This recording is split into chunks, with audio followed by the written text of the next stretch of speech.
Good morning. இன்றைக்கு நாங்கள் பார்க்க இருக்கிறது கிரேட் 7 சயின்ஸில் செகண்ட் டேர்ம் பேப்பர் ஒன்று தான் இதில் பார்க்க இருக்கிறோம். ஆகவே உங்களுக்கு பாரான சயின்ஸ் ரிலேட்டட் கிரேட் 6 to 11 ஏதாவது சொன்னால் நீங்கள் என்ன செய்து கொள்ளலாம். வின்சன்ஸ் எஸ்எல் என்ற யூடியூப் சேனலை சப்ஸ்கிரைப் பண்ணி லைக் பண்ணி ஷேர் பண்ணுவதன் மூலம் இது தொடர்ச்சியாக பெற்றுக்கொள்ள முடியும். ரைட், முதல்ல அதுக்களை பார்த்துக்கொள்வோம்.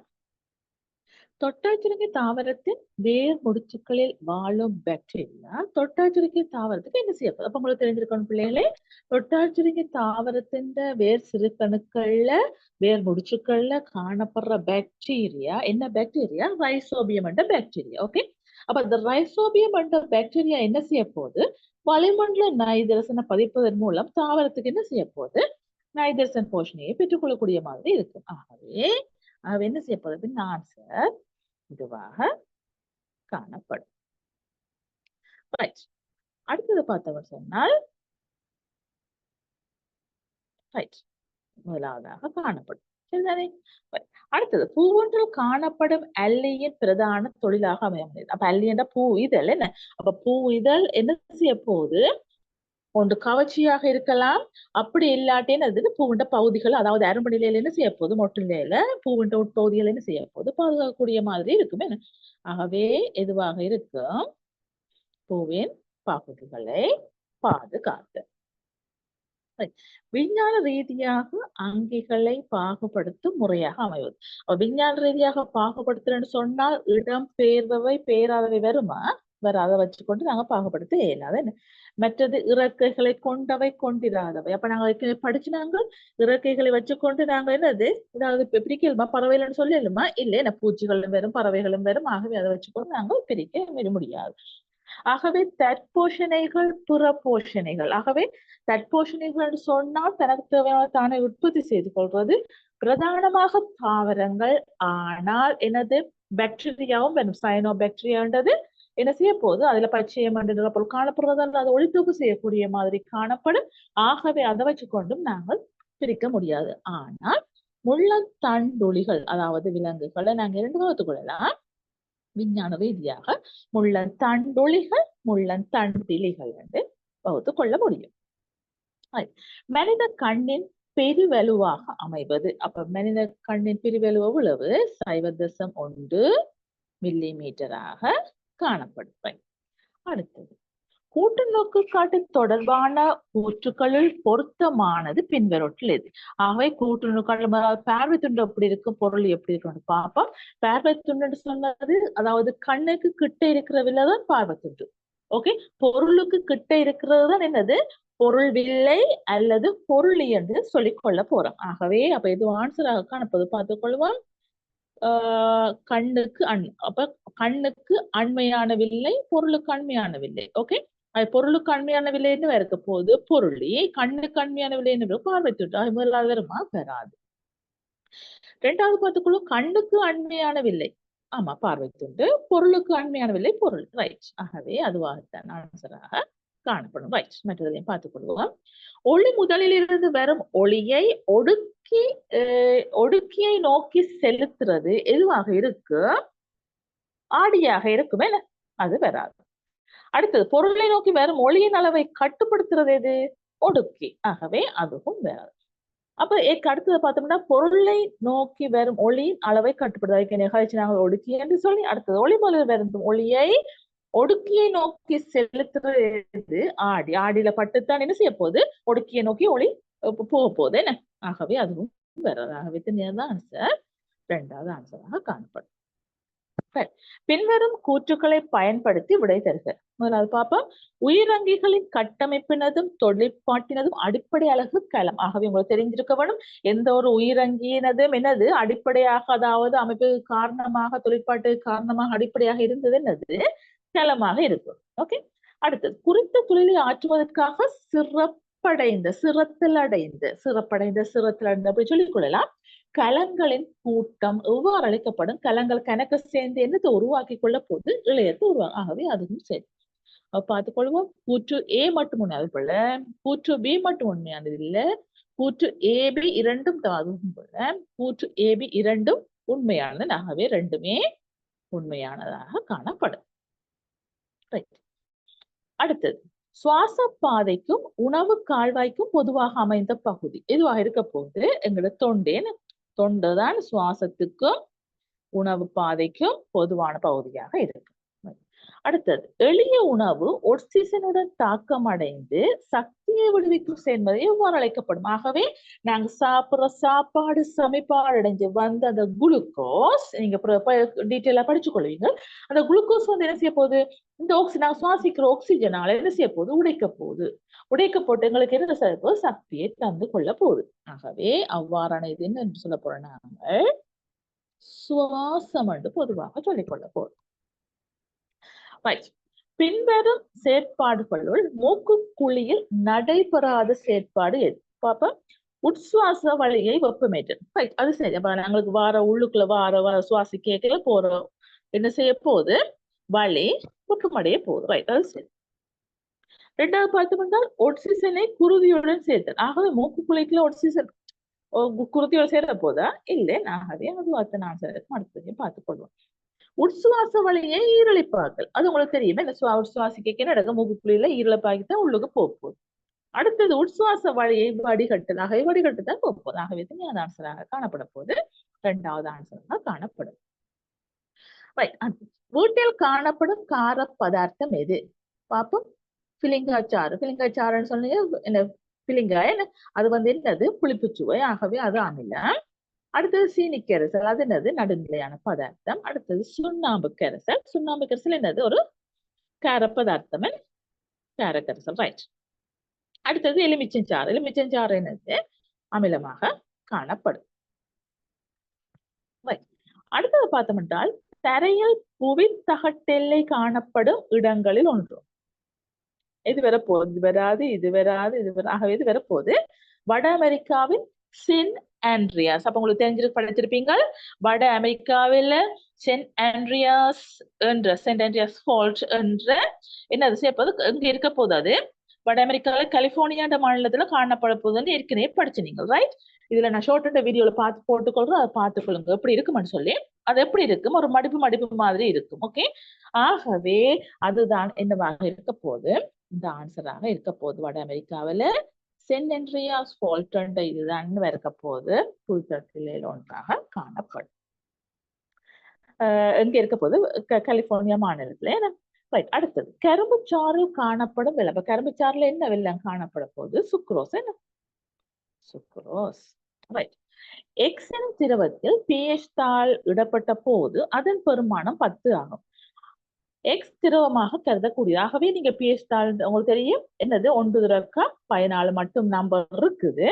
ஆகவே அதுல 7க்கு கீழே இருக்கிற நம்பர் என்னவாக இருக்கும்? அமிலமாகவும் 7 நம்பர் என்னத்தை காட்டப்போது? நடுநிலையான பதார்த்தமாகவும் 7 நம்பரை விட கூடியது கார பதார்த்தத்தையும் என்னதான் இயல்பா காட்டிக்கொள்ள போகுது. ஆகவே 10 விட கூட என்ன? ஆகவே என்ன வகையான கரைசல் காட்ட போது? கார கரைசல். அப்ப இதுல பார்த்து கொண்டு இதுல எது கார கரைசல்? எலுமிச்சம் சாறு அமிலம். ஆகவே 7 விட குறைவாக காட்டும். நீர் வந்து ஒரு நடுநிலை, அது 7 காட்டும். மற்ற சுண்ணாம்பு கரைசல் என்னவாக இருக்க போது? கார கரைசலாக காணப்படும். அதுதான் இந்த பெருமானத்தை காட்டும். உப்பு கரைசலும் நடுநிலை. ரைட். அடுத்தது பட்டு துணியால் உரோஞ்சப்பட்ட திரவியம் ஒன்று பாரமற்ற லேசான பொருட்களை கவர்வதை முதலில் காட்டியவர் யாரு? William Gilbert. வில்லியம் கில்பர்ட் தான் என்ன செய்ய போறார்? அந்த என்னது அம்பர் எனப்படும் அந்த பதார்த்தத்தை என்ன செய்ய உரோஞ்சுவதன் மூலம் என்னது விறகுகள், அதுகள், பாரம் குறைஞ்சதுகள் என்ன செய்ய கவரப்படும் என்று சொல்லி அவர் சொன்னார். அடுத்தது பார்த்தோம். மின்சக்தி அழுத்த சக்தியாக மாற்றப்படும் உபகரண தொகுதி. அப்ப மின்சக்திய அழுத்த சக்தி உங்களுக்கு தெரியும். அழுத்த சக்தின்னு சொன்னா என்னது? அது நிலை காரணம், அதுல ஏற்படுற மாற்றம் காரணமாக என்னது உருவாகிற சக்தியா நாங்க என்ன சொல்ல போறோம்? அழுத்த சக்தின்னு சொல்லிக்கொள்ள போறோம். என்ன? அதுல தோற்றத்துல ஏற்படுற மாற்றங்கள், அதுல நிலையில ஏற்படுற மாற்றங்கள், அதை நாங்க என்ன சொல்ல போறோம்? அழுத்த சக்தின்னு சொல்லிக்கொள்ள போறோம். என்ன? ரைட். ஆகவே முதலாவது பார்த்துக்கொள்வோம் மின் மோட்டர். எஸ். அப்ப மின் மோட்டர்ன்னு சொல்லிக்கலாம். நாங்க மின் மோட்டரை பயன்படுத்தி என்ன செய்ய போறோம்? ரைட்.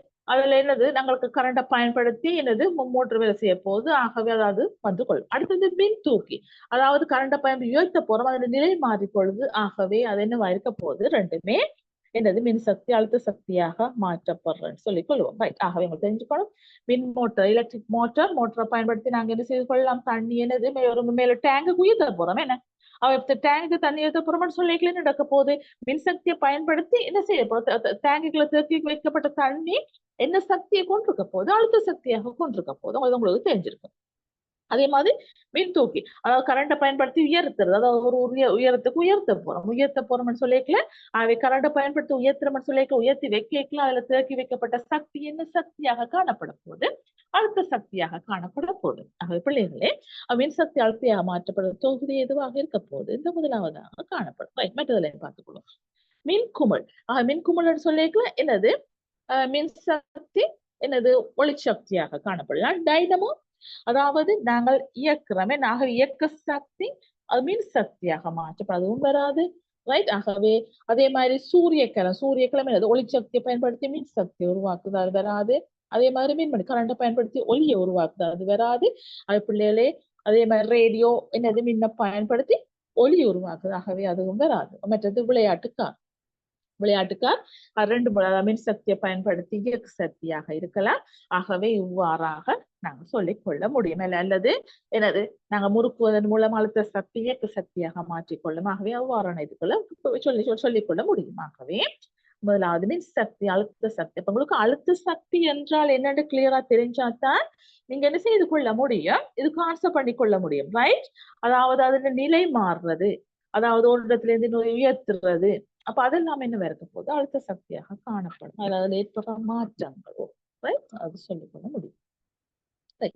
ஒளியின் வேகத்தில் பயணம் செய்யும் ஊடகம் பின்வருடல். ஒளி கூடிய வேகத்துல பயணம் செய்யறது இதுவாக இப்ப திண்மம், திரவம், வாயு. அப்ப உங்களுக்கு தெரிஞ்சிருக்க வேணும் எதுல கூடியளவாக காணப்பட போகுது. உங்களுக்கு தெரியும் திண்மத்திலேருந்து உங்களுக்கு நல்லா தெரியும். திண்மத்துலதான் ஆயிரம் கூடிய வேகத்துல ஸ்பீடாக போகணும், உங்களுக்கு நல்லா தெரியும். ரைட். அடுத்தது, ஒன்றையொன்று நோக்கியவாறு 60 பாகை கோணத்தில் வைக்கப்பட்ட இரு தளவாளிகளுக்கு இடையே வைக்கப்பட்ட பொருள் தோற்றுவிக்கப்படும் பிம்பங்கள் எண்ணிக்கை. ஆகவே பிள்ளைகளே, உங்களுக்கு பிம்பங்களின் எண்ணிக்கை ரெண்டு தளவாளிகளுக்கு இடையில வைக்கப்பட்ட பொருள் தோற்றுவிய பிம்பங்களின் எண்ணிக்கை காண்றால் ஒரு சமன்பாடு இருக்குது. அதாவது 360 பாகை. ஓகே, 360 பாகைய நாங்க என்ன செய்ய போறோம்?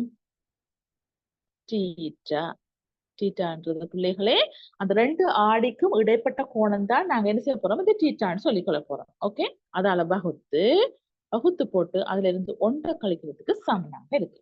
ஆகவே பிள்ளைகள் இதுல பார்த்து கொண்டோம்னு சொன்னால் என்னது? 60 பாகை. என்ன? ஆகவே 360 60ஆல வகுப்பீங்க. 360 வகுத்து அவ்வளவு வரப்போகுது உங்களுக்கு 6ஆக இருக்கும். ஆகவே 6ல இருந்து 1 கழிச்சு அவ்வளவு இருக்கும், 5ஆக இருக்கும். ஆகவே பிள்ளைகளே, இலகுவாக நீங்க இந்த சமன்பாட்டை எழுதி பாடமாக்குவதன் மூலம் என்னது? இலகுவாக நீங்கள் கண்டுபிடிச்சு கொள்ள முடியும். சரிதானே? ஆகவே 5 பிம்பங்களை தோற்றுவிக்க கொள்ள முடியும். அடுத்தது, மின்தடை ஒன்றின் சுற்று குறியீட்டை இனம் காண்க. மின்தடை முதலாவது என்னது? பேட்டரின்ற இது. அடுத்தது பார்த்தோம்னு சொன்னால் இது கொள்ளளவே. இது என்னவா இருக்க போகுது? இதுதான் என்னவா இருக்க போகுது? தடையாக காணப்படும். இது என்னது? ஆளி. ஆகவே மின்தடை ஒன்றின் சுற்று குறியீட்டை இனம் காண்க எதுவாக இருக்க போது? 3வது ஆன்சராக காணப்படும். அடுத்தது, சக்தியை அளவிடும் சர்வதேச அலகு யாது? அப்ப சக்தியை அளவிடுறதுக்கு பயன்படுத்தப்படுற சர்வதேச அலகு என்னவா இருக்க போது? ஜூலாக காணப்படும். ஓகே, அது முதலாவது பார்த்தோம்னா ஓம். அப்ப ஓம் என்னத்துக்கு பயன்படுத்தப்படுது? ஓம் தடை அளக்கிறதுக்கு. என்ன? அடுத்தது ஃபெரட்ன்றது மைக்ரோஃபெரட் என்னத்துக்கு இருக்க போது? ஏற்றம். மற்ற செல்சியஸ் வெப்பநிலையாக காணப்படும். ரைட். அடுத்தது, பப்பாசி முருங்கை தாவரையில ஒரு காட்டப்பட்டுள்ளது. ரைட். இதுல பின்வரும் கூற்றுக்களுள் சரியானது எதென்று கேட்டுக்கு. முருங்கை பப்பாசி இலைகள் கூட்டிலைகள் ஆகும். ரைட். முருங்கை பப்பாசி இல்ல. ரைட். அடுத்தது, முருங்கை மரவள்ளி கூட்டிலைகளாகும். ஆகவே அதையும் பார்த்தோம்னு சொன்னால் என்னவா இருக்க போது? இல்ல.